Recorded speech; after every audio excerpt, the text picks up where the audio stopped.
ہوگا، صحابہ کرام رضوان اللہ تعالی علیہ مجمعین کی سیرتوں سے جوڑنا ہوگا۔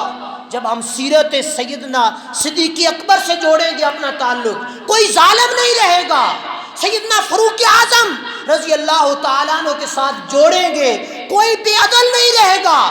سیدنا عثمان غنی سے جوڑیں گے، کوئی بے حیا نہیں رہے گا۔ سیدنا علی المرتضیٰ رضی اللہ تعالیٰ عنہ کی سیرت سے جوڑیں گے، ہر کوئی شجاع اور بہادری کا پیکر بنے۔